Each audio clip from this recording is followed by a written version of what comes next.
Kembali bersama kami dalam Prime Time pemirsa, setelah masa PSBB berakhir secara bertahap, yakni pada Juni hingga Juli, pemerintah akan kembali mengizinkan sekolah, perkantoran, perdagangan, dan rumah ibadah untuk kembali beraktivitas. Targetnya pada akhir Juli seluruh kegiatan sudah kembali dibuka. Namun tentu tata caranya tidak seperti dahulu saat di masa normal. Karena pemerintah akan memberikan batasan-batasan, yakni dengan tetap menerapkan protokol kesehatan secara ketat guna mencegah penularan COVID-19. Bahkan baru-baru ini Kemenkes telah mengeluarkan panduan bekerja di kantor saat pandemi melalui Kepmenkes nomor 328 2020. Ya, namun sekali lagi kebijakan ini tetap memerlukan mekanisme kontrol yang ketat agar aturan yang dibuat bisa dipatuhi. Ya, bisakah ini berjalan? Lalu bagaimanakah sebaiknya new normal dilakukan? Untuk memperbincangkan hal ini kita telah tersambung dengan Dr. Daeng Muhammad Fakih, Ketua Umum Pengurus Besar Ikatan Dokter Indonesia. Pak Fakih. Ya. Pak Fakih, ini kalau kita lihat terkait dengan masa PSBB yang akan berakhir, lalu kita akan mulai, kita tahu bahwa belakangan ini muncul kata menuju normal baru atau new normal. Bahkan udah ada beberapa fase yang akan dikeluarkan mulai dari Juni hingga Juli. Tanggapan Anda Pak Fakih terkait dengan hal ini?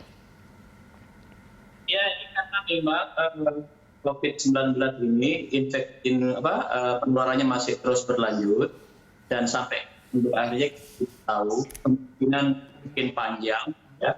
Dan WHO sendiri memprediksi vaksin atau obat spesifik pembunuh virusnya mungkin bisa di akhir 2021 atau mungkin lebih dari itu. Ini kayaknya memang panjang sehingga tidak mungkin kehidupan kita berhenti total begitu, berisiko nanti kemudian seluruh kehidupan kita terdampak. Tetapi harus sangat hati-hati. Harus ada syarat-syarat atau indikator, ada kriteria yang pasti dan terukur dalam rangka penerapan new normal.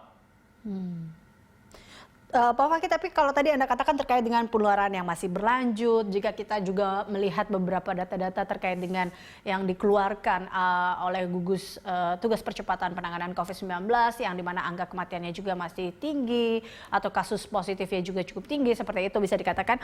Nah, dan risiko, tapi kemudian Anda mengatakan bahwa ini bagaimana dengan pemerintah juga akan membuka perlahan-lahan perkantoran, sekolah, dan beberapa perdagangan ya, dan juga rumah ibadah.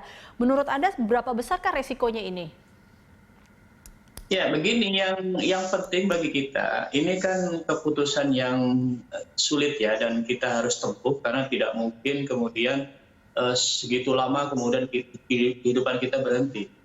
Tetapi sekali lagi yang saya bilang, penerapan new normal ini harus hati-hati sekali, harus berdasarkan indikator atau kriteria yang terukur.